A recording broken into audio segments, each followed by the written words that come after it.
This is a meeting of the Consolidated Commission on Utilities. It's a work session for the Guam Power Authority. For the record, those present are myself, Commissioner Chaco, Commissioner Sanchez, Commissioner Santos, and Commissioner Martinez. And John? Yep. Floor is yours. Thank you, Mr. Chairman. Commissioners, good morning.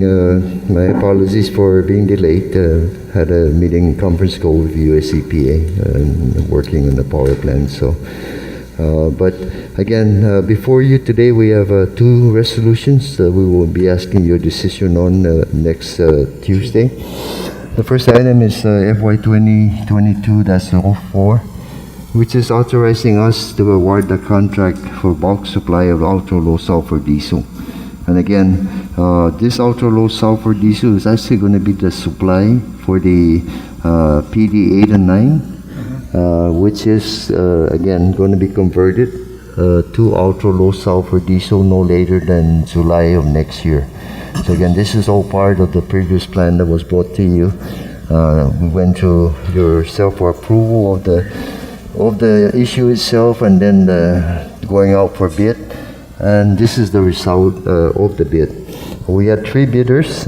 We had Hyundai, IP&E, and Mobile Oil. Bidding for a 2-year base contract with 3 1-year options. If you go in your board books, there is the results of the bid, and it's Exhibit A. And what that says is that the lowest bidder, most responsible and lowest bidder is Mobile Oil, Guam. And again, you have a bid reference price, which again fluctuates depending on the market. And then you have a bid fuel premium, which is for shipping, handling, all of this, right? So the Mobile Oil Company came in with a bid of 837 cents per barrel of oil. The other two bidders, Hyundai came in with $6.90, and IP&E came in with $7.98. So it's a substantially lower bid, and actually lower than any of the premiums that we have, as we expected, because we're now buying volume of ultra-low sulfur diesel. So my request to you will be for approval, so that we can send this to the PUC, and so then we can have this fuel delivered in early part of this coming year, next year, so that we can now begin the conversion of 8 and 9, which will take 8 and 9 away from RFO and to clean ultra-low sulfur diesel as part of our plan, which I will also show you later on after this presentation. Commissioner Santos. Real quick, John B., where are we next? This is, yes. Yeah, this is part of the plan has been, and again I have it also in a later presentation today, is we're leasing a tank up in TriStar. We actually have a lease for one tank now, and we also have awarded a lease for a second tank. So that will be stored up in TriStar and will come all the way down to Surf PD power plant. Interim until we get our GPA tanks all clean and everything, and within the next 3 years, store ultra low sulfur diesel. And once we do that, the 2 tanks that we have down at Cabras will hold all of our fuel oil, and we are going to then relinquish all leases from all the other TriStar activities. Yep. But for now, it's going to be in the leased tank at TriStar. John, anybody else have a question? I only have one question. I just want to make sure I'm reading this right. It's a 2-year contract. The estimated cost is $190 million plus dollars. Is that per annum, or is that for the total 2 years? Oh, I think that's 2 years, Mr. Chair. Let me just take I'm on page 2. Yeah, if you look here, Exhibit A. Okay. First year is. 76 million. Oh, yeah. okay. Yep. Okay. That'd be a 2-year base contract. Sure. And that's Okay. based on the reference So it's for the price. 2-year Yeah. period? Yep. Okay. Correct. That's all I didn't see this yet. Okay. I'm good. it is what it is. Well, And $4 it is, leads to cleaning up the Yeah. environment at PD. Right. It's all part of the plan Right. to reduce ratepayer costs and reduce our emissions, and it's all pieces of the puzzle right, that we will continue to and it's put into a place. good, We'll do it's a the good price. presentation. compared to that. Okay, thank you, Mr. Chair. Commissioners, the next item is 2022-05. And again, this is, this time of the year, we have to file with the PUC by December 15 our anticipated LEAC for the next period, beginning February 1st, 2022 to July 31st, 2022. And so again, as John will show you in a minute, prices have been very erratic and actually been heading north. It's kind of settling in at where it is right now, but again, we don't really know. This COVID supply and demand situation is, I believe eventually will balance out, but right now that has been controlling everything. And so we're gonna show you what we have and what our recommendation will be, but of course, the final recommendation will be by Tuesday. And again, it gives us also another month and a half before that final decision by PUC has to make. But we're trying to stay within the best interest of helping the ratepayers as much as possible. So, John, can you go ahead and begin? Yes. On the first slide, we're just showing the R4 prices. If you compare to back in May 2020, the price of fuel R4 was like we purchased at $30. Right in August when we were doing our filings, on August 21st this year, it was $76. And last month or two, yes, in October, our last fuel purchase. That's our landed costs? Yes, Okay. including premium. Yep. It was blended between high sulfur and low sulfur. Just like we're doing now. It's about $90.55. So you see a dramatic increase in the fuel price. The next slide is we're using this Morgan Stanley on the 5-day average. If you look at the following slide, is what we did in the last filing. We had a 3-step steer. We went from 11 cents to 13 cents to 15 cents. And in December 1st, we'll be increasing to 17 cents. 17 cents. On the following slide, we show the under recovers. The highest under recovery we had was around July. Was about $32 million. With the help from the governor, we received $15 million and also $10 million from the self-insurance fund. And we also applied the $5 million from savings from Reducing CapEx. to help reduce the rate. So projected on January 31st, 2020, under recovery is about $18 million. But if you apply the $5 million CapEx savings to it, it will be about $13 million. 13. The main increase is last 2 shipments. The fuel price was just increased. When we did the last filing, the R4 was about averaging $75. Now it's like $90. So that's what's causing the under recovery. Originally, we projected about under recovery of 7.5 by January 22. So But it's gone up higher than we predicted, right? yes, we predicted. That's correct. Right. So if we just want to know, we'll probably provide more scenario on Tuesday. We said if we maintain 17 cents, our under recovery will be close to 17.578. That's gross. If you still want to apply the $5 million from CapEx, it'll be close to $12 million. At 17.1 cent LEAC. Yes. Yes. For Correct. February through next July 31st. Right. Yes. Correct? Was you some So reverse? basically, the December rate that we're going to is going to be held, the proposal you're If you putting held forward. it, if you held We'll it. hold that through next July 31st. That's kind of I mean, where. the world doesn't go That's crazy. correct. Right. We're hoping that it starts to settle in, but in the lack of all this understanding, and the fact that we are beginning to now reverse it despite where it is, the 17.1 will begin to reverse it. We're recommending that we hold it there, no? And then we'll take a look what happens in a month and a half. I would like to add one more thing to this. Why is the reversal happening? The reversal is also happening because in this program, we have program in KEPCO 60 megawatts solar PV coming on the line in my understanding is that they're programmed to come in around March. But I'm putting it in as April, May, June, July as their production period.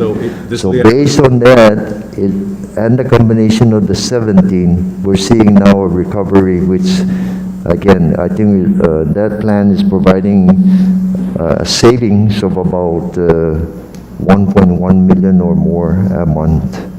So that reduction, that's why you see the 13 million. There's a reversal at least on the recovery. Commissioner Sanchez. But as projected, even with the new solar farm coming on, right, you're projecting 17.1 cent LEAC, right, which is about where we're going to be December 1st. Mm-hmm. If that solar farm would not come on in March or April, the LEAC projection would be even higher, correct? Right. Now, at 17.1 cents a kilowatt hour for LEAC, right, if we had the new generator at Ukudu online and the 41 megawatts put down in PD so we can shut down all the Cabras units, we would be saving at $90 a barrel.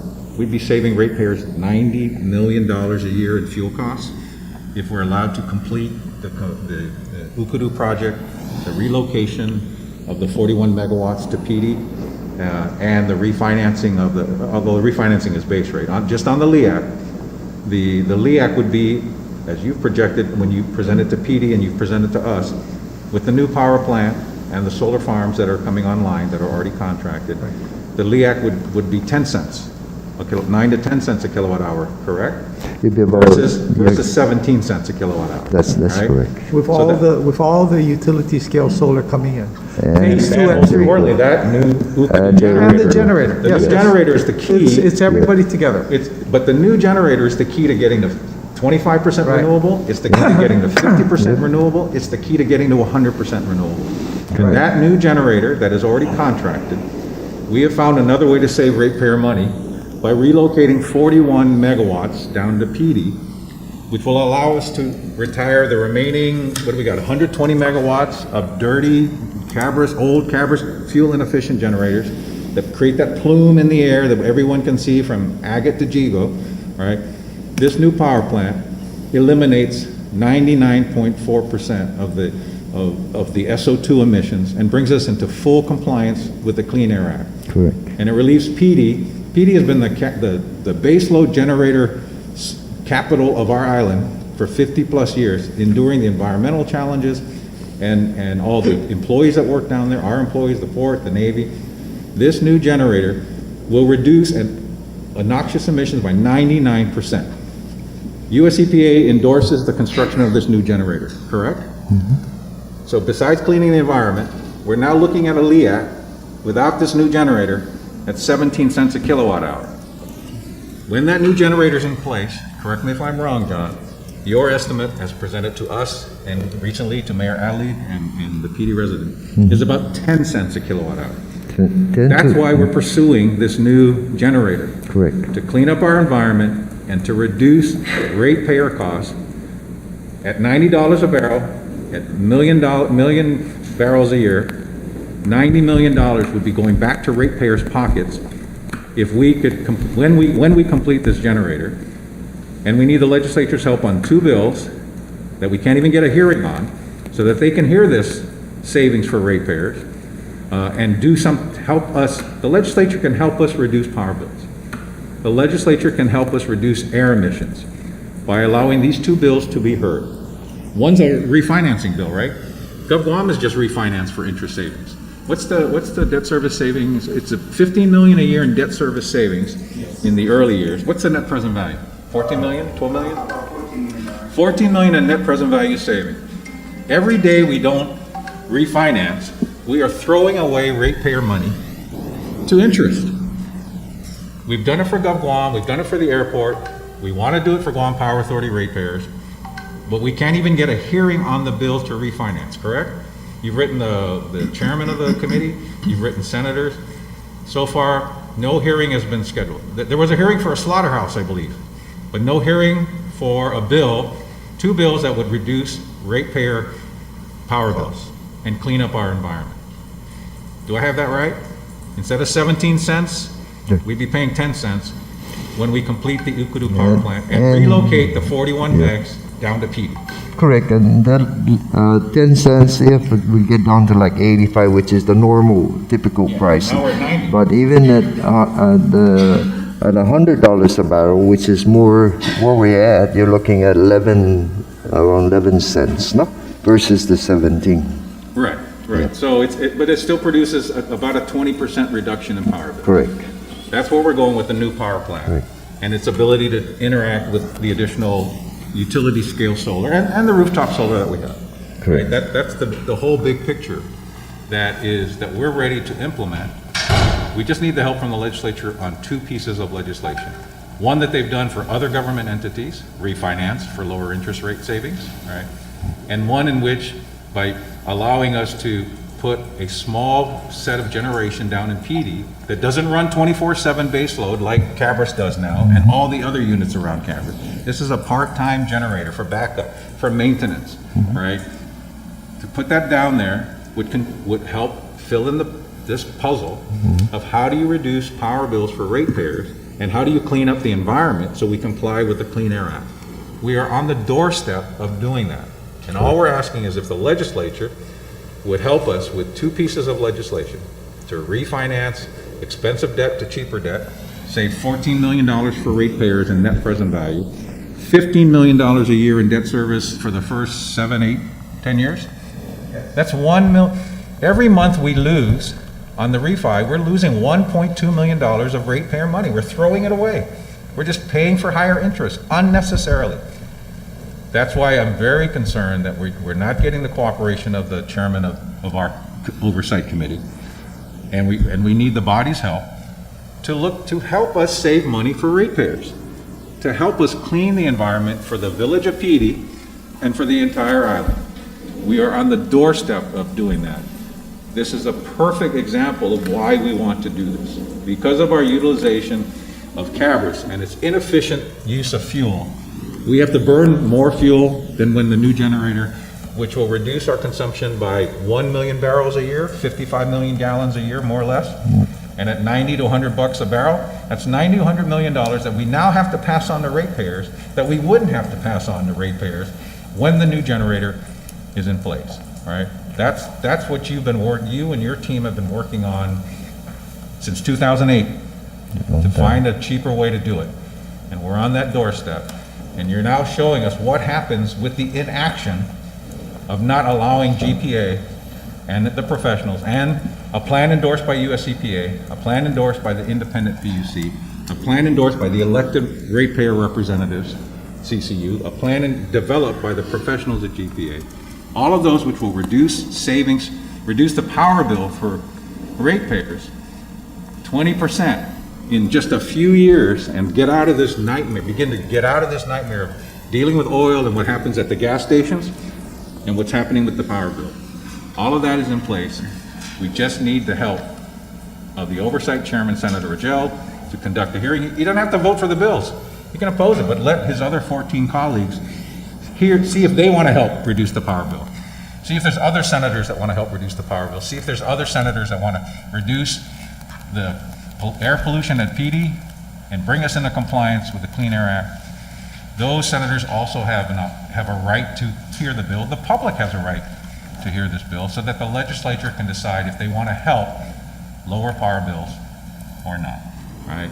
But every time we talk about the LEAC, it reminds me of why we're doing the new generation, why we're adding utility scale solar, and we're going to be 25% in 3 years. We're going to be at 50% in 2030. When Senator Pangilinan, the CCU and GPA developed the first plan for renewable energy, we wanted to be at 25% by 2035. we're gonna be at 50% 5 years early. A government entity that is gonna double the goal and do it 5 years early. That's because of the professionals at the Guam Power Authority and the work that they've done. That's the opportunity before us. And if we don't do that, we're gonna be faced with LEACs like this or worse in the coming years, because we need to build that new generator, retire those fuel inefficient Cabrous generators that also will have to burn a very expensive cleaner fuel. The new generator will have to burn that fuel, but it's gonna burn 1 million barrels a year less than what we have now. It will allow us to clean up the air for the island, especially for PD. That's what those two pieces of the puzzle help contribute to.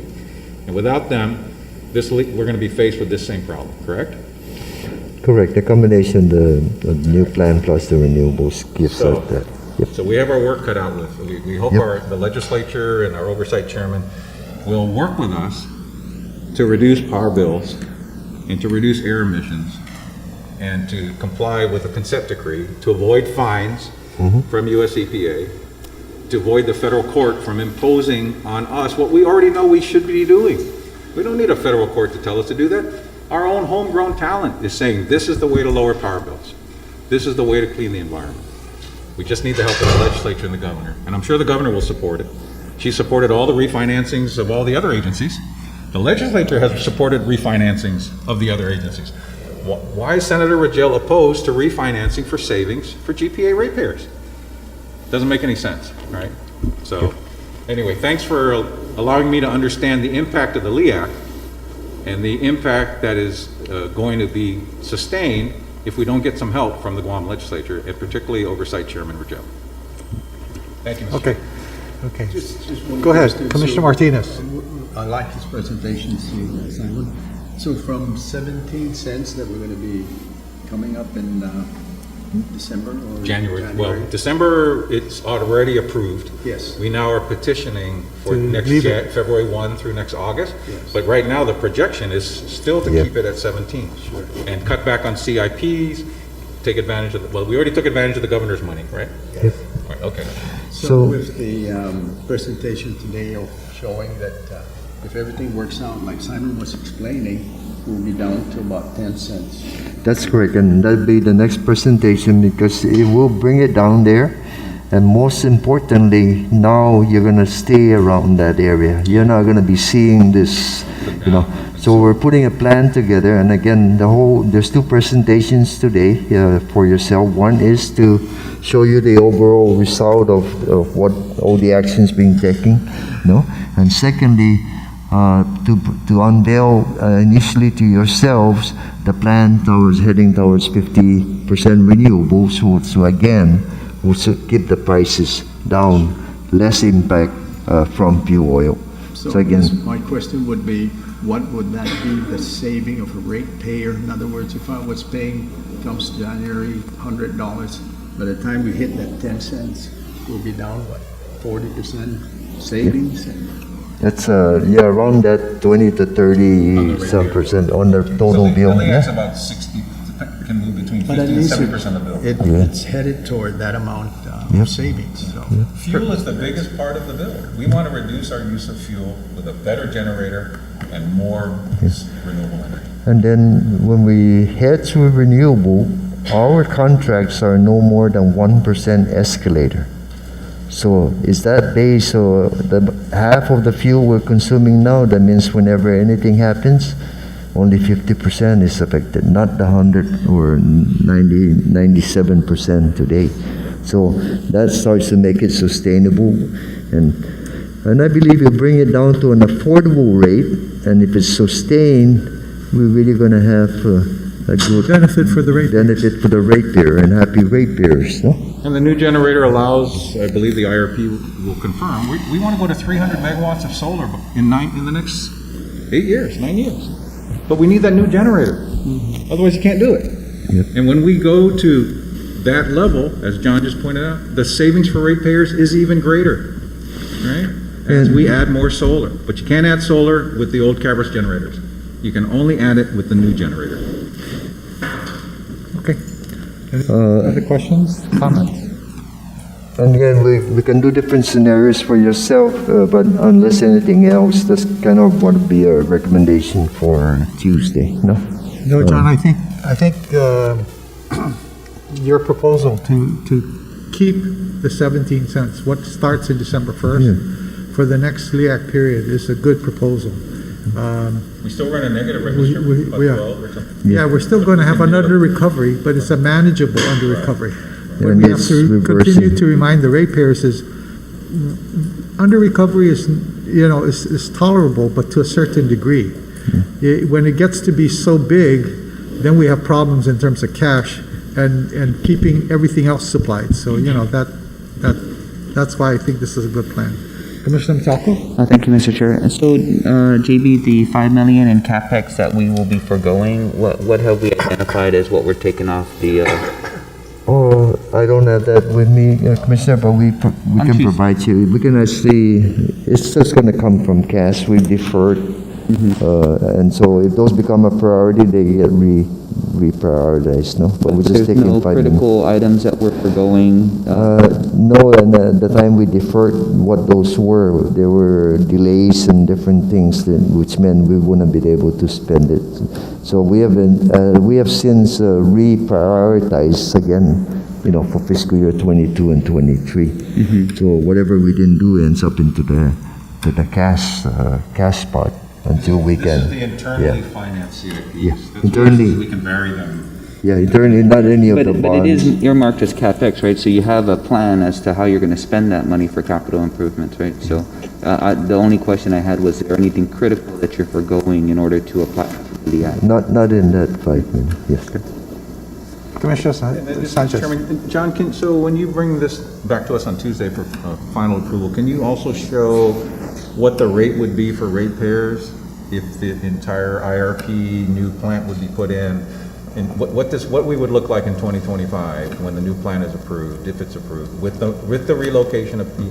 Does the relocation of PD, does that delay the permitting of the new plant?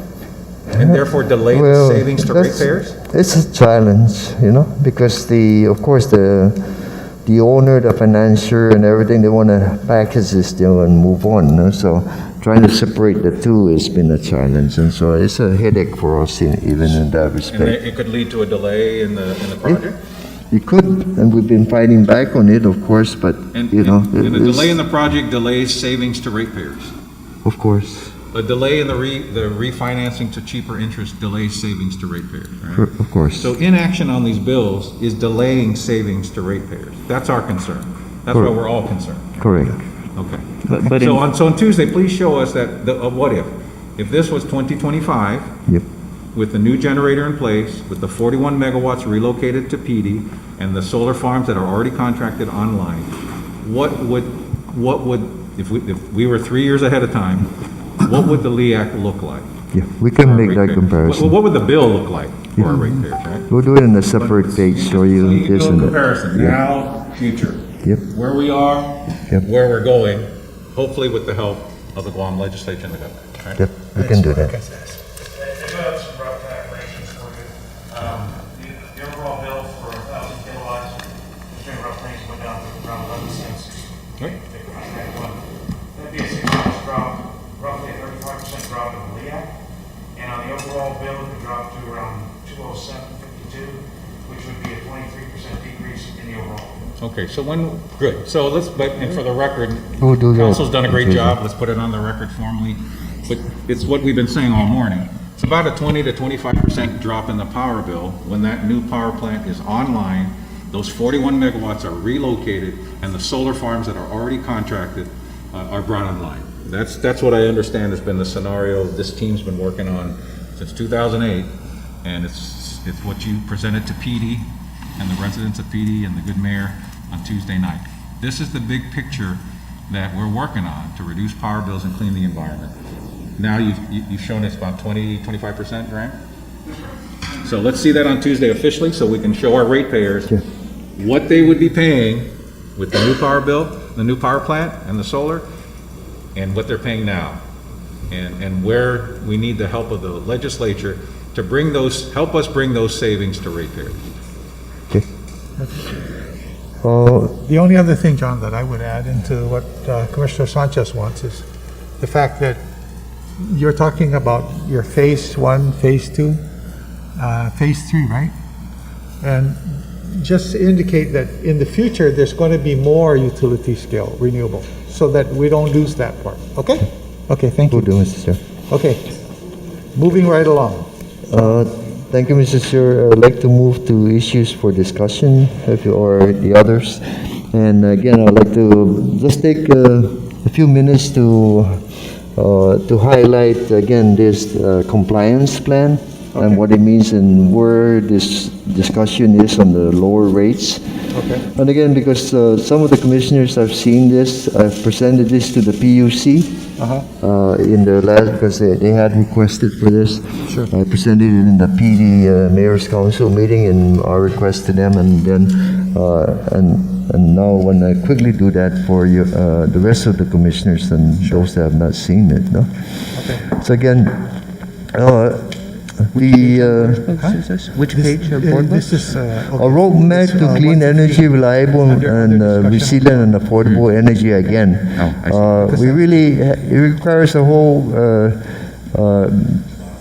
it requires planning, again, introducing the technologies for renewable, enabling, expanding, and heading towards that goal of 100% renewables by 2045. But matching technologies with the right matching renewable technologies with the right enabling technologies at the right time needs detailed planning.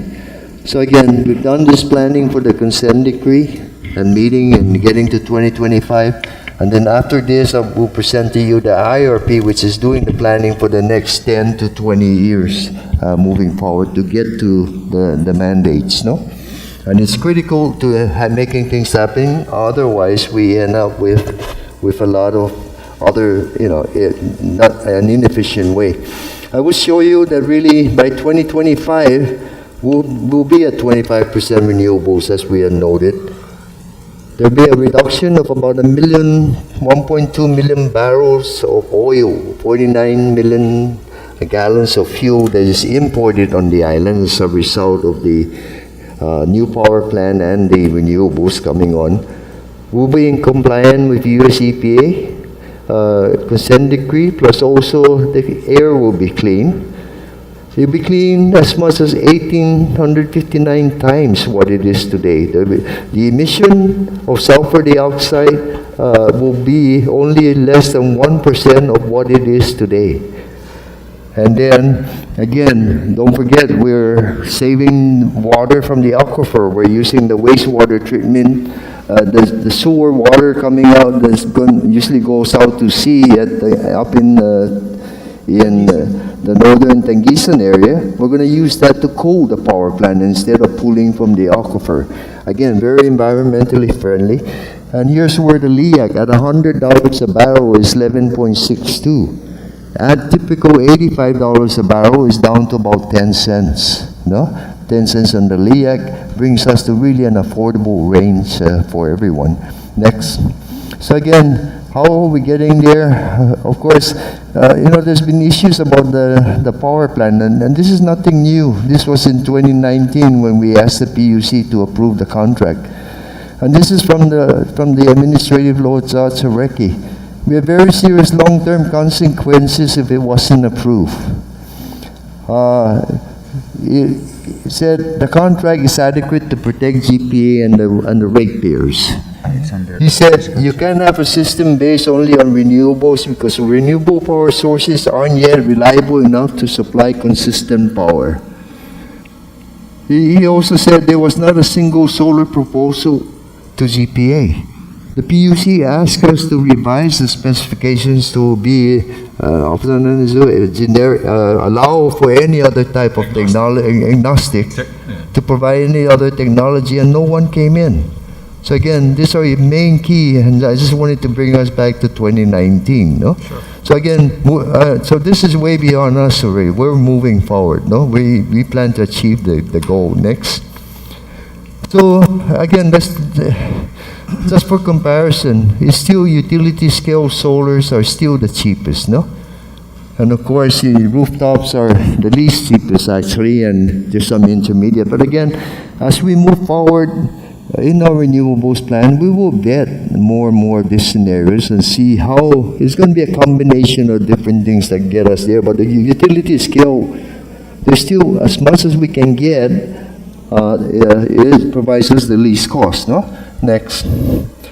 So again, I'm not going to go through all of this, but this is the sequence that we've been going through, moving forward from, avoiding millions of dollars in penalties and only paying $400,000.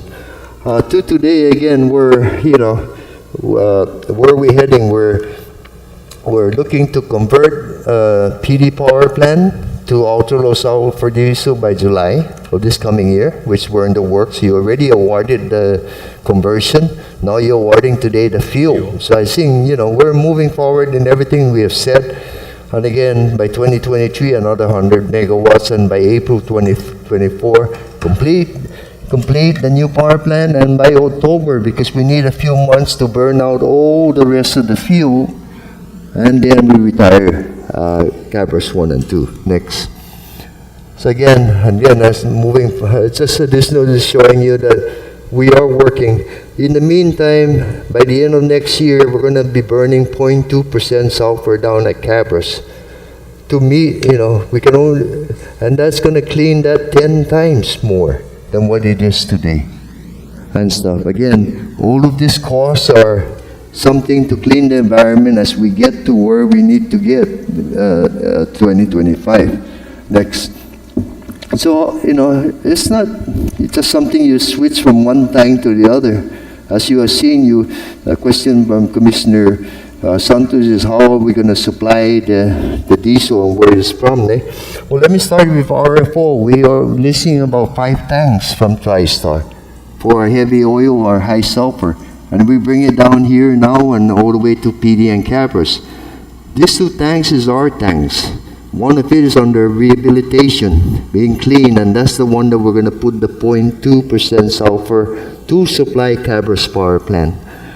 The other one here will be rehabilitated, so that when it's completed, we're going to put the ultra-low sulfur diesel into it.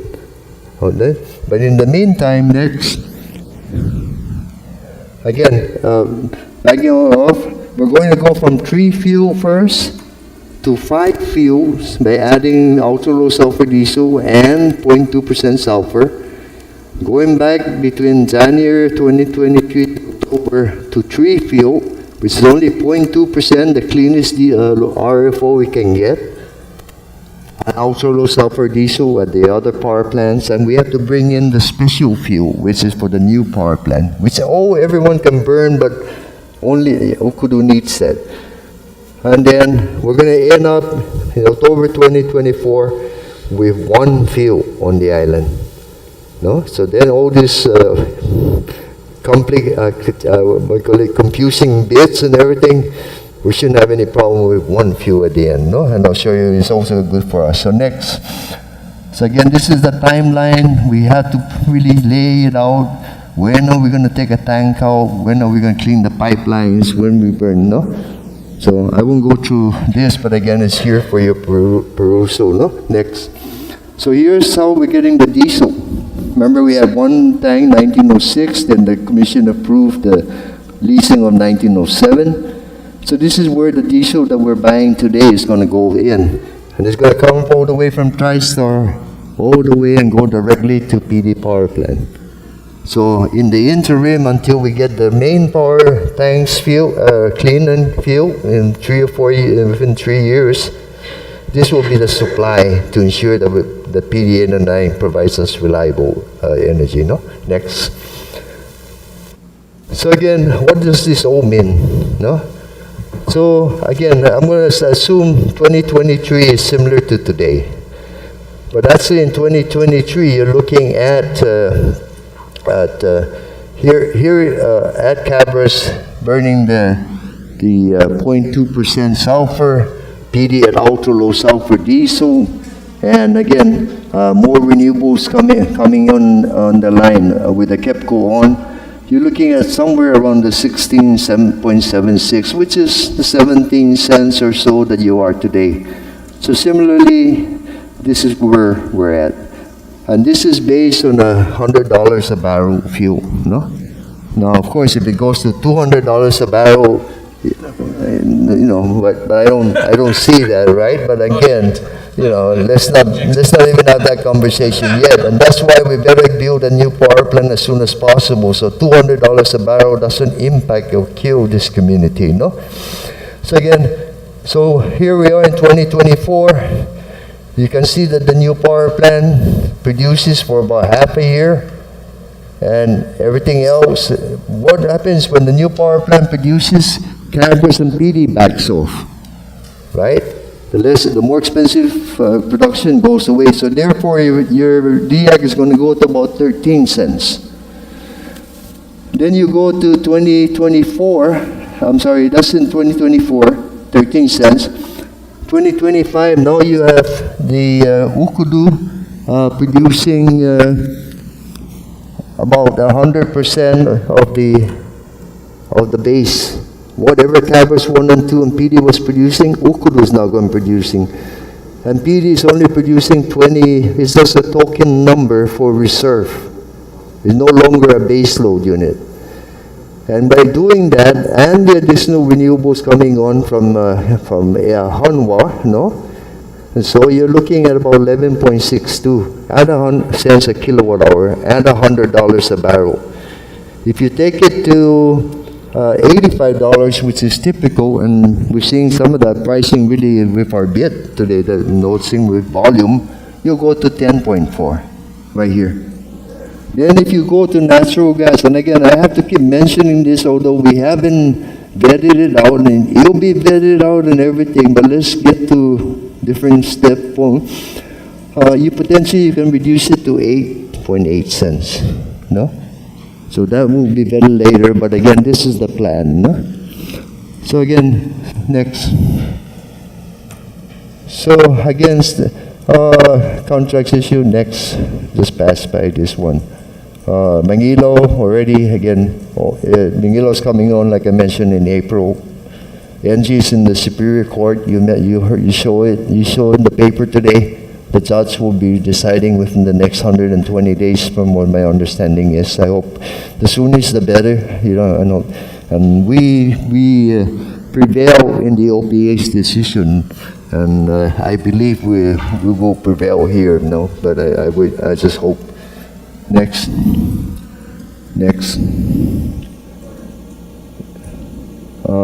Again, some of the issues with the power plant. Here's the permit, the Bill 213 that we're trying to say help us with. You know, other zone variances, these are all being resolved, but it shows that on a regular day-to-day basis, we're trying to get this power plant going. It's not just sign a deal and it's all happening, right? So this challenge is in itself, but we're moving forward with it, no? But it's when we don't have any control about something like a law, this is where we really need help, no? And this is again, like mentioned by Commissioner Sanchez earlier. So again, this is where we're heading. Cabras will be retired. 8 and 9, ultra low sulfur, but will be a reserve unit. PD7 is a reserve unit. 41 megawatt also will be a reserve unit. And the Cabra span, the whole area will be compliant with EPA regulation, all burning 0.0015% ultra low sulfur diesel versus the 2% and as much as 3% high sulfur RFO, 3% sulfur that we have burned in the past in PD. Next. Next. Let's get to the, we talked about, again, why that Okudu versus so-and-so. Here's that 1,500 feet, and again, we've talked to the PD mayor and municipal council. We hope they support us. We're going to be talking to DOE. We're talking to all the different stakeholders. No, we're going to be very upfront and answer their questions. Next. The reason why it was done because of Machechi. Macheche, as the stacks have been increased, even with the 0.5, it was compliant, no issues since way back in the 90s already. We changed the ultra-low sulfur diesel about 10 years ago, made it even cleaner. That plant is running on a regular basis, no? Next, no problems. Again, John, so these are the John, two bills. I'm sorry, Yeah. real quick. Just Macheche's been operating how long? Oh, since 1993. So for 20 years, the technology at Macheche, that's been similar to the improved. technology of the 41 megawatts that'll be down in PD? Am I understanding that? Yeah, in the past 10 years, when we went to ultra-low sulfur diesel, then it becomes similar, except the new 41 is even more efficient fuel than that efficient. one, so therefore it's better, no? But in terms of air emissions, the Yeah. Macheche's been running for 20 years, Yep. burning this more expensive but cleaner fuel, Yep. but reducing any environmental impacts Correct. on the school next to it, on the playing Yeah. fields next to it. And that's been going on for 20 years. Yep. And so I know one of the questions in PD was, they're used to Cabras for 50 years, what's going to be the difference? Yep. And you and your team have put together a plan, and the winning bid has a plan to put a very small amount of generation down there, so we can take out much larger amounts of generation that are not good for the environment and raise power bills. We're going to put technology down there that will be more fuel efficient, produce clean air emissions that are compliant with the Clean Air Act, in the same way that Macheche has been doing it for the last 20 years up in Denver. That's right, without any issues. And the new generation provides us flexibility to achieve the mandate of more renewables. And doesn't it also Yeah. allow us to, in reducing the presence of the current base loads at Cabras, there's Yeah. significant savings for ratepayers Yeah. as well in terms of O&M and other costs by keeping the other older generators Yep. online, right? Yep. Oh, I'm ahead of you, sorry. Wait, back up. Again, I'm sorry, back up one. Sorry. Again, these are the two bills, 212 for refinancing, and that's, to me, that's straightforward savings, immediate savings. So we've got And then- a month and a half without a hearing? Can't even get a hearing? So it was introduced in October by Senator San Augustine, no? And again, I submitted a request to, again, Senator Vigil, November 10, no? More recently to try and encourage, and of course my appeal to him, no? To try and please allow the legislative body and the community to at least, transparency, look at this whole thing and see whether they agree, and let's move forward, right? But don't hold up the bills. Maybe he can explain why he doesn't want to reduce power bills and why he doesn't want to reduce emissions. At least have that opportunity for the whole public to hear that case. That's correct, Commissioner. Next. So again, this is the one sheet that is our plan, and if anyone wants to keep an eye on us, they look at this sheet and how are we comparing. In the meeting on Thursday, they say, you promise, and we're going to keep an eye on you. Of course, this is the program to heading there. We also just need the community's help and the authorities and what is necessary to help us make this plan happen, because it is very, we haven't built a power plant in 25 years or more, and it's not, players change, different things change, policies change, and so we have to, again, a lot of educational and other type of things have to occur, which is very challenging and takes a lot of effort, no? But John, I just want to Yeah, make sure, so- if we look in 2025, So, yeah, this is where, in 2025, when everything's in place, the You're LEAC would looking be at- 10.4? well, let me go through this first. Okay. The first one, again, the renewable energy, 25%, as we had noted. Reduction on fuel per year, there's your 1.177 million barrels now, times 42, about 50 million gallons, no? And that's like mentioned at $100 a barrel, that's about $100 some million. That is not gonna flow all of the island, but will be provided to all the community, no? They get it back in their paychecks, in their. The emission is clean 1,800 times, meaning the emission today, which is 13,000 tons a year, is going to be cut to 7 tons of sulfur. I mean, And that brings us into that's full 99. compliance. You talk about, this is what I'm telling and promising the people of PD. This is what's happening. This is for 60 years they've been living with this scenario, and now they have an opportunity to have clean air, very clean air, just like everywhere else. John, that's a 99 point, if I read it right, that's a Yeah. 99.4% reduction in That's correct. SO2 emissions That's that we're correct. currently creating now on Guam. That's correct. Right. And then, at the end of the day, with all of this more expensive fuel, all of this construction, all of this additional new power plants and new equipment, the rate is going to go down Absolutely. because of the fuel efficiency and the low-cost utility scale that we contracted for, which are now being constructed, and has shown that KEPCO is going to come on the line very shortly, you know, and provide the savings that we have been saying all this. So every step of the way is beginning to happen now, no? And we're within 3 years of making everything here a reality. And John, correct me if I'm wrong, this is the savings on the LEAC. That's One right. of the other bills that is waiting for a public hearing from Senator Rajil reduces the debt service on our debt. That's a base rate cost.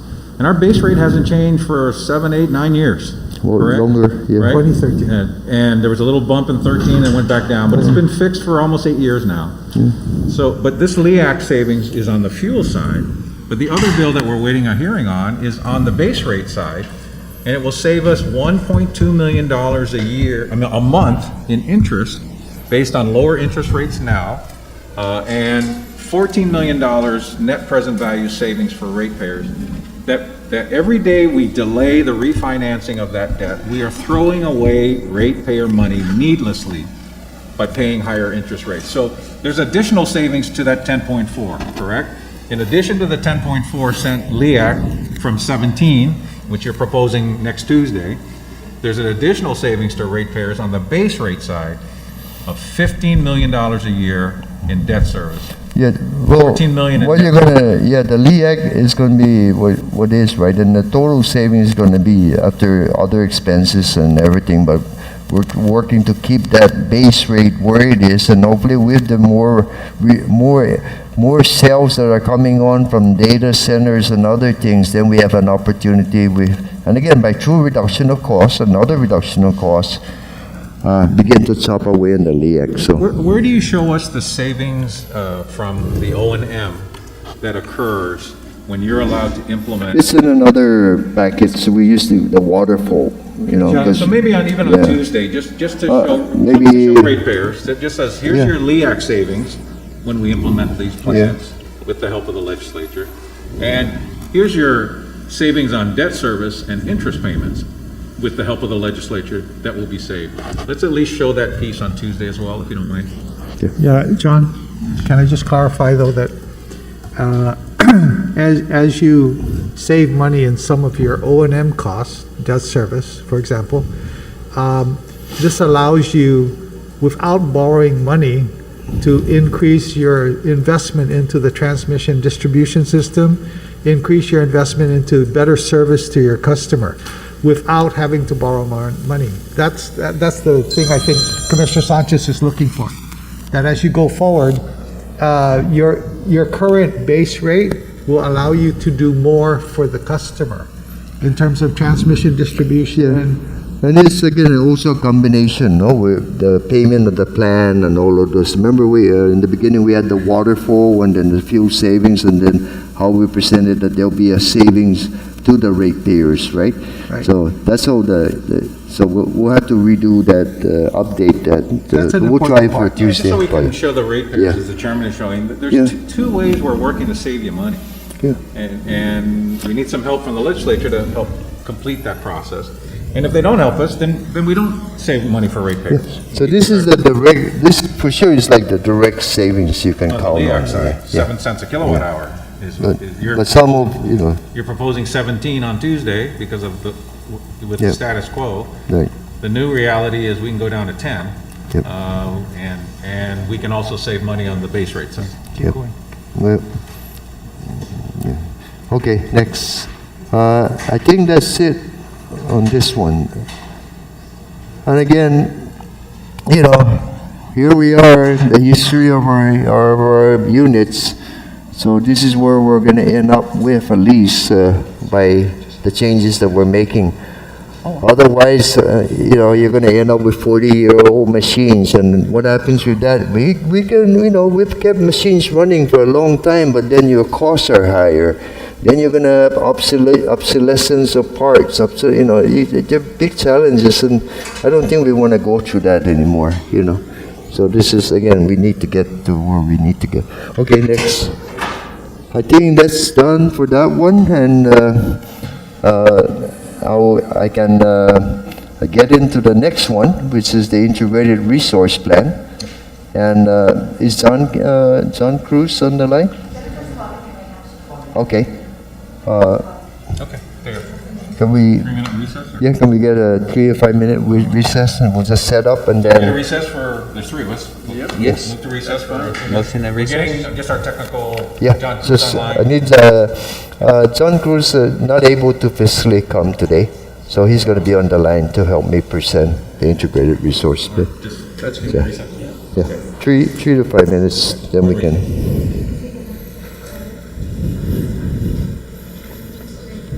No, it's, Hello, everyone. Hey, you're standing in the way of saving money. And getting to renewables, and increasing the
Hi, John.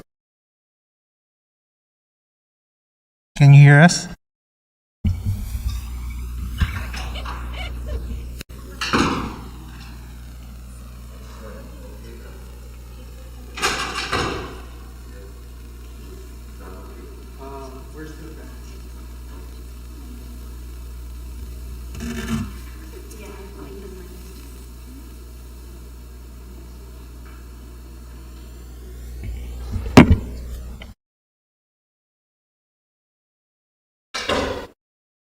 Hello, John.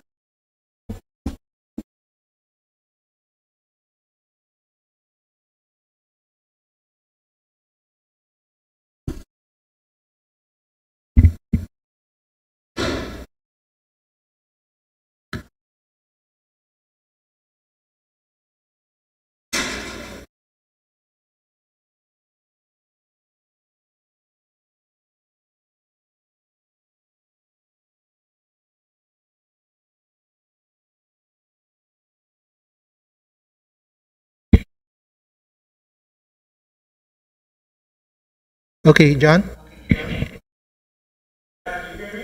Yes, we can hear you now.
Just got John Cruz on.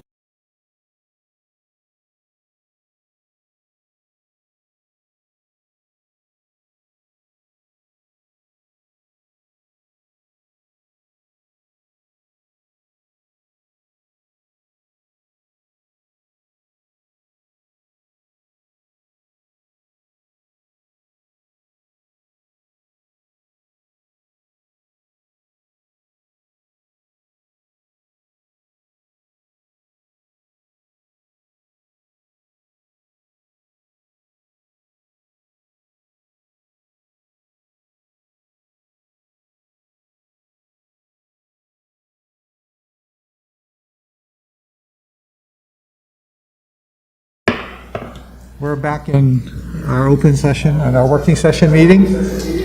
The, yeah, the, It's that, the mic on the computer. Anyway. Mute the mic. what?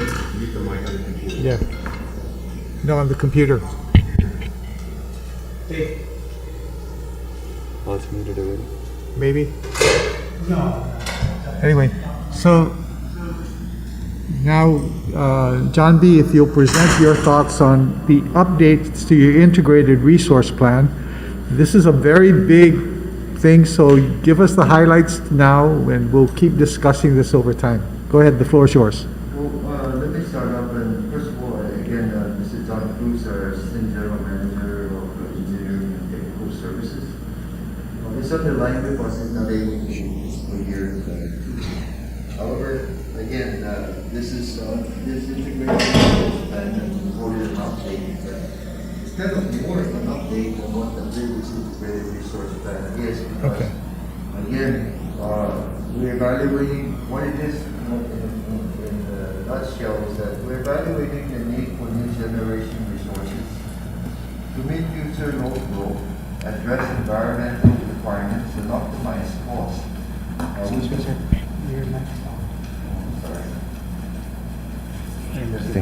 Okay. With the Okudu power plant set for commissioning in 2024 and GPA commitment to a 50% renewable portfolio standard by 2030, the focus has shifted to how to achieve the additional operational savings through efficiencies and to implement projects and programs to support this as well as to support the grid security, stability, and reliability while achieving meaningful greenhouse gas emission standards.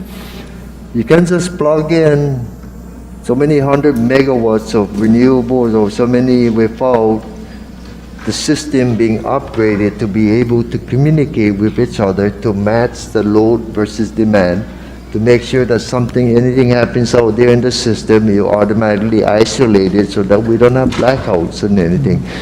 So it really, getting to 100% is more than just, get some more solar PV supply on. It involves a whole messing thing, including upgrades in the infrastructure. Upgrades that could come from our cash flow, maybe bonding, and grants, the Biden bill. All of these things will help now to fund particular items that now has been identified. The key is that we're not trying to identify what these are, but it has now been identified and narrowed down to what are the key items needed in the infrastructure to provide that. So again, of course, energy efficiency, demand side management is a major part of this because the cheapest energy is one not used, not necessary to maintain your quality of life, no? So John was going to do all this part, but what I was going to do is maybe just summarize it. And commissioners, we're giving you a draft. And again, it's not really a one that we circulate yet because it's a draft that we would like to continue to work on as we get to January when we can release the whole IRP as a final, no? Or at some point then. In the meantime, we're still things working out on it, right? But so that you give you an understanding, not that you need reading materials over all this period of time, but it's only about 1,000 pages, no? So you can look through the individual volumes and see take the flavor, and maybe you have some more questions and everything. So what we have done here is just to summarize some of the key, and in fact, the presentation we're providing today, unless you really wanted us to go through it individual ones, perhaps you can take a look at it, and if you want to ask more questions Tuesday or anything, and of course, I won't be looking for anything of an approval or anything like that until sometimes early next year, no? But again, this is the unveiling of this scenario. Okay, Commissioner Sanchez, you want to say something? Thank you, Mr. Chairman. We update our IRP regularly. Is it every year or every 3 years? I know it's regularly. Yes, you're correct. You do the main, and then it's a living document, then you keep updating until you need an overall. Constant planning. Because we've made a paradigm shift in the way we've been generating or going to generate energy and provide that energy, we have to really do a major overhaul of the original IRP. And that paradigm shift has emerged from a series of IRPs that we've been doing since forever, right? I mean, I know we've been doing the 20 years I've been here. 2008. We did it in 2008 when we set up the renewable portfolio with Speaker Ben and Governor Camacho. There was a big piece of it. So it's a big piece of why we do what we do to provide reliable service at the lowest cost to ratepayers. And like you said, it's 1,000 pages, it's 20 plus slides. I was wondering whether to give justice to John and his team and ourselves, whether it merited just kind of its own work session instead of just cramming it through today. There's plenty to read, and you've given us enough to start with that maybe we think about just scheduling a work session that's only about the IRP, sometime in the future rather than try to cram it in today and Tuesday. Well, it's going to be an evolving thing, but I tell you what, John, why don't you give us like the highlight real quick? Yeah, and that's what I want to do now. I want to just give you an highlight, and you're correct. it's going to take more than, it may take Maybe just more the work summary. seconds. But what are right? the findings, what are the findings of the IRP? That's what I'm going to do now. So let me do that, and then again, like I mentioned, you need time to take a look at it, absorb it, and then have questions. Because again, this is our We'll next 10 we'll to start a 20 working years. session More just for that. importantly, the next 10 years. I think I'd like to take this time first to introduce the authors of the integrated resource plan. No, because again,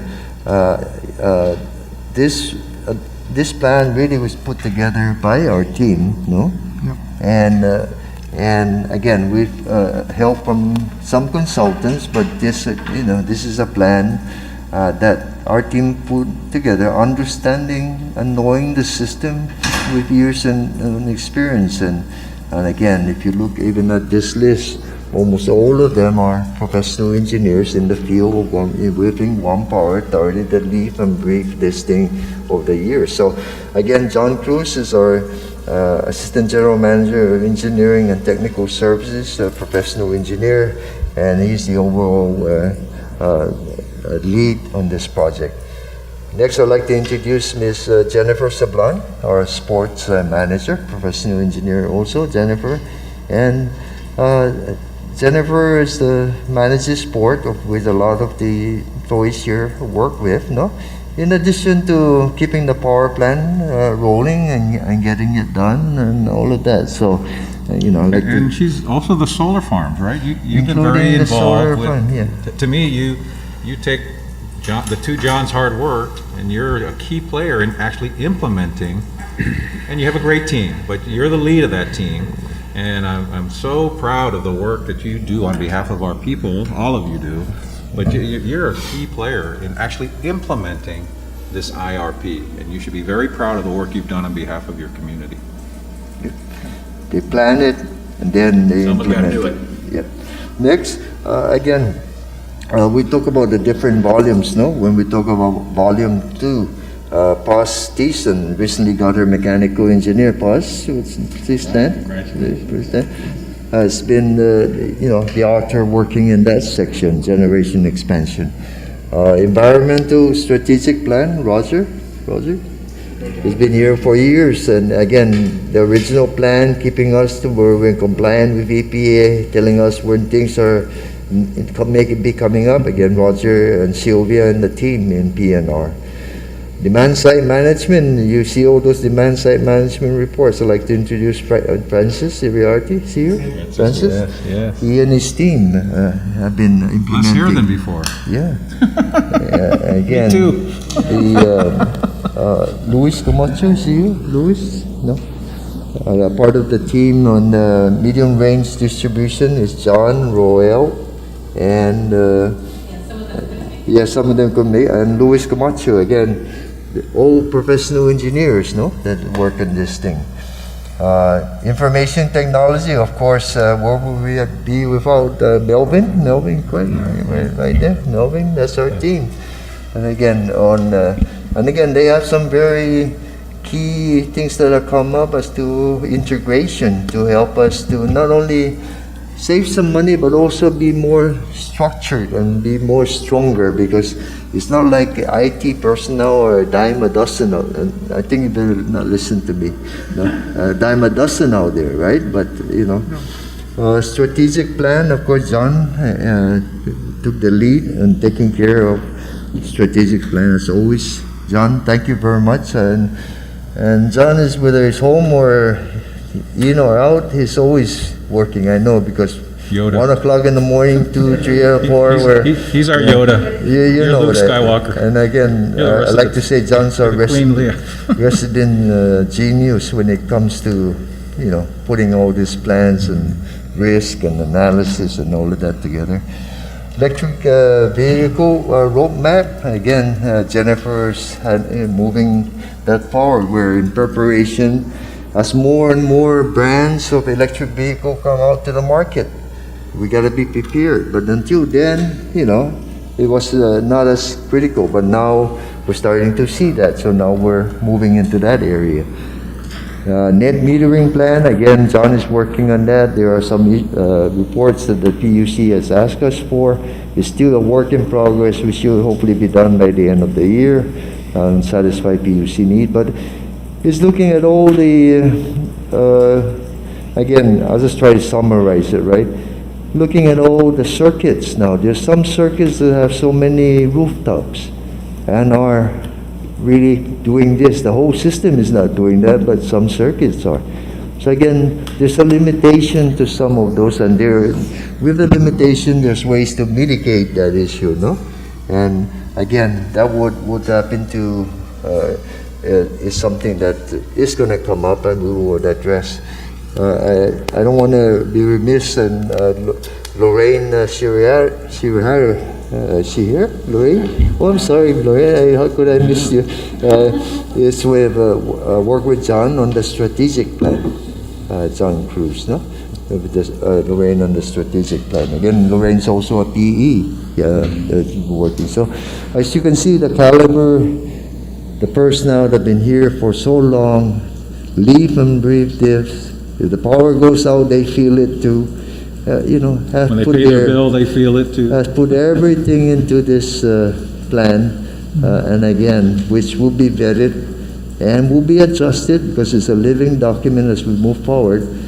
But I would just like to go now to some of the recommendations, and the rest of the items, really, if you will take a look at it, and we can either do a work session on anything, because it's going to take more than, it's going to take a lot of time. But so what does what is my summary as I look through all of this, no? Again, it looks at the next 10 to 20 years, but more importantly, the next 10 years. And more importantly, how do we reach 50% renewable? Because that's going to set the foundation for going from 50 to 100. If you can't even get to 50 and stabilize the system and the grid, why are you even moving towards 100? So we got to keep reliable power.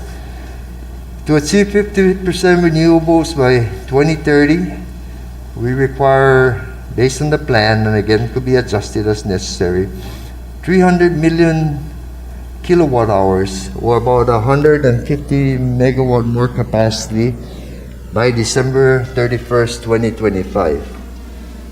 You need about another 350 million, or that's 175 megawatt capacity by December 31st, 2029.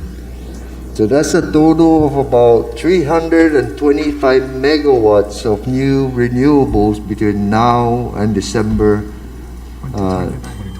2029, or to achieve a 50% renewable. No?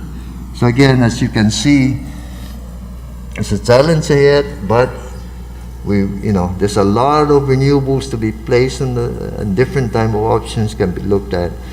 But then again, that's what we need to do. So once CCU and the PUC approves and agrees with the IRP, then we can proceed on that's where Jennifer and her team kicks in and starts putting out the bids for utility scale renewables and any other things that we have to put together to do this. Again, the IRP also included solar rooftop expanding over the next 10 years. The IRP also provides a portfolio of about $230 million worth of projects to make all of these things work. No? About $100 million of that is for direct costs like transmission lines, system controlling, computerized system so that everybody can talk to AI instead of someone pushing the button. No? So again, that's all identified in the different reports as to what will be necessary to keep the grid stabilized. Included in that 230 million, and correct me if I'm wrong, John, will be an energy storage battery that is big enough to catch a lot of the extra solar PV in the daytime, so that we don't have to back down the Okudu or other generators very low or take them off the line because of the duck curve. So we may buy, like we did for the 2 station, one more which actually catches shifts. and then shifts it. See? So again, that 200, that is included in the 200. Shifts it to peak load, shifts it to peak demand. Peak and to shave the other time of the day, so that the way it is you keep pushing the base load down on an even basis. See? The fuel burning down. Yeah. So again, you do that to save fuel, because if you back off the generators too far, you're not as efficient. See? So maybe you come to 3 unit operation. You come to a point where you back them down, where you take off 1 and just run 2 unit operation. It gives you, the economics is better, no? So, and again, there's a lot of things that have to be done. Synchronous condensers. Today you can run this system without inertia, and I like to use inertia because, might. So that if anything happens, like a fault, then the relays will take that and trip and isolate the system. So if it's all renewables, you don't have that. So instead now of a generator, like say for example 10-7, producing power, it's actually running like a motor in the system. And therefore, when anything happens, it provides that necessary short circuit to be able to again have a stabilized system. So again, those are things that need to be addressed, and so they are planned now to retire some units, turn it to synchronous condensers, different things like that will move forward. And again, increased optimization of infrastructure will enhance and improve operations and again reduce costs. We also look at evaluation and implementing demand-side management programs, as we continue to do with the LEAC flavor, so that the lower the load, you keep from running costlier machines, helps everyone, and more power to everyone. Also, again, IT and all resources, there's a way that, by some investment, you're going to get to a point where you're going to be saving costs. But really, the IRP provides a portfolio of projects and initiatives for what we call grid transformation, customer experience transformation, energy affordability transformation, digital transformation, and foundational infrastructure. And I wish John can explain all that to all of us, but I think we have at the work session, but I think we have some here. All around the room, there's an explanation of all the different categories of things that fall under like foundational infrastructure. What are some things that need to address? And that's also in your package, right? But we put it in this packages to show people what are the different aspects of the infrastructure or the work that needs to be done to achieve this reliable power, more renewables, at the least possible cost. So I think in a nutshell, Commissioners, that's what I have, unless you want to go through volume. No, I think the next one we issue the 9 volumes agenda. And John, I know our team is ready to present if you want to do that today. Yeah, but no, John, what we're going to do is I'll work with you and the commissioners in scheduling a working session that we can then recess and reconvene, and go through all the different parts. Okay. And because this is going to be a massive thing. That's and good. at some point, you are going to want us to buy in and say yes. Yep. And so we'll schedule the working session for this particular IRP just by that itself. Commissioner Santos. Is there a time when we have to approve this or? No. Well, not. No, let's talk about. Oh, Yes. go ahead. I'm sharing now so that you can get the flavor. No? So sometime early next year, we'll come to a point where we approve, so then we can send it over to the CCU. PUC. So I'm sorry, to the PUC, so they can review and they can give the final approval. Once they give the approval for the different, not all, different parts of this, then that triggers the implementation stages. they approved that we're gonna add more renewables, so therefore they authorize, and then we proceed now with the process of bidding all we of this control, thing, we right? control when we approve it and send it to the PUC, but once you have the consensus of the PUC and the CCU, then management can implement all these different. The different pieces. Aspects, because there's gonna be ratepayer impacts, most of them producing savings, but to the degree a particular investment, a contract, a bid exceeds $1 million, PUC knows about it, but if it's part of the puzzle that creates a solution that reduces the power bill, the IRP, they've had a chance to look at how it fits. So I'm hoping that perhaps by the first quarter next year, 2022, yearly, we We come still to- have to approve it. Yeah. But what I like to do is probably by January, if you don't have much questions on any significant flaws in are necessary in the different volumes themselves, I like at that point to release the volumes now as a final for further consideration. And the public can see it. And then the public can have it all. Right now, it's not that we're not trying to be transparent, it's just that it's a draft that we have to make sure it addresses, and then we release it all to the public, no? Okay, And Commissioner all our Santos? discussions are I public guess anyway. My question, because this is my first go at this, is we do our side, PUC still needs to do our side. There's no way that we can start talking together, because we're going through something right now with our sister agency where a consulting firm is reviewing another consulting firm's work, which is going to be then reviewed by another consulting work. And what we forgot was to tell the ratepayers, you're paying for this.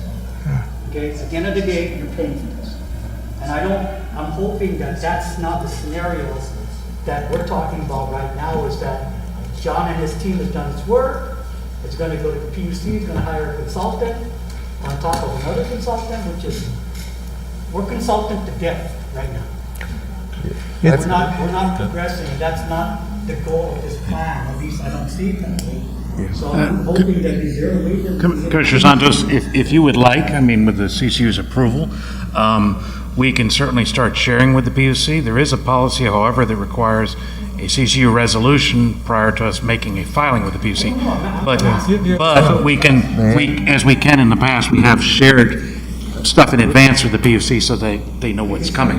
Yeah. Okay, John. Yeah, and again, the plan is I really like the CCU to take a look at this, and by January we can have further discussion as to what your thoughts are, and then from there we'll release it, and from there, like Ram is saying, it will go also to the PUC for their advance review, because again, it's not like someone has to go in there and approve the whole thing.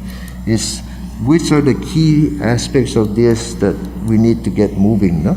And those are the one, and it won't be like the total that type of review. I don't see it as such. Some of these are some that the ALJ can approve like it normally does now without much cost, no? But and unless they specifically disagree with what has been here, but my understanding with working with the PUC and others that we're basically on the same wavelength moving forward on this and that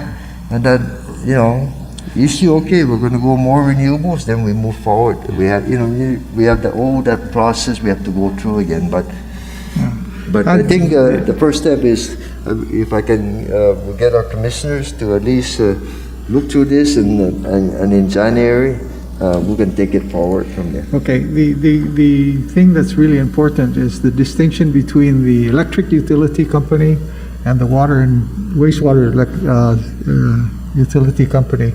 Is basically that the technology on the electric utility side is really a game changer.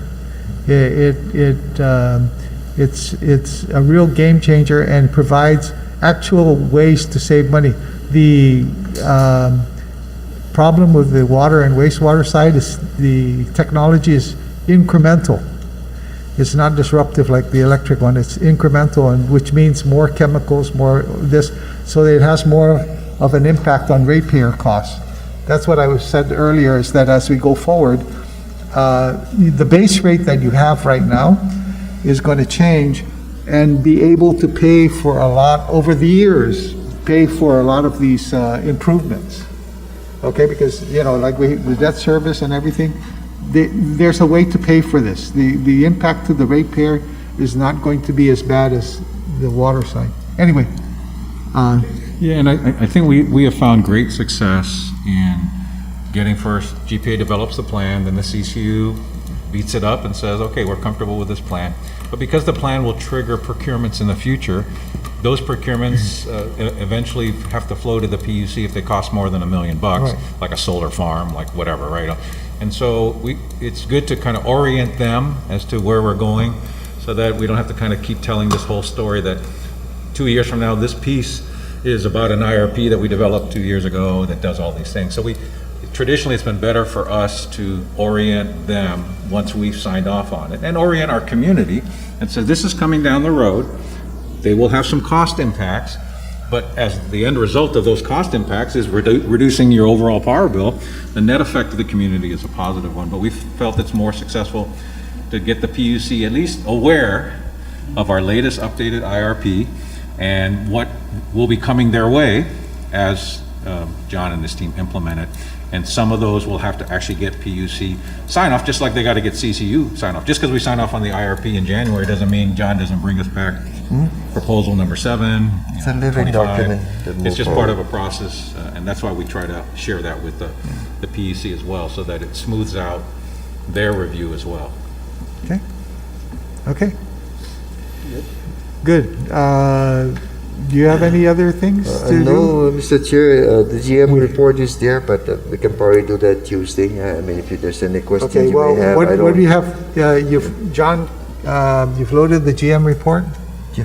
Or it's going to be loaded? Is it loaded? It's It's loaded. loaded, okay. And the finance reports are all loaded? Yes. Okay, so what we can do is we can review that over the weekend, and we can bring our questions to the meeting on Tuesday night. Yes, if you Okay, will. because usually we see the reports, unless we see something that's going haywire, we say, we're on track, we're following our course. And I think you like the financials for the ending September, from what I saw, Okay. right? Yeah. They came out very good. Yeah, it's just, oil's our enemy right now. That's We the need to big start problem. using it, and that's where we're going. And that's our plan. That's our plan. Okay? So that's a lot for one day, Mr. Chair. Okay. Thank you. So, motion to adjourn, because we have another meeting to go to. So move second? Second? Second, Commissioner Limchaco. All those in favor signify by saying aye. Aye, opposed nay, motion carries. We adjourn the work session. Thank you, everyone. About a 5-minute break Thank you. to set up for the... Yeah. Yeah.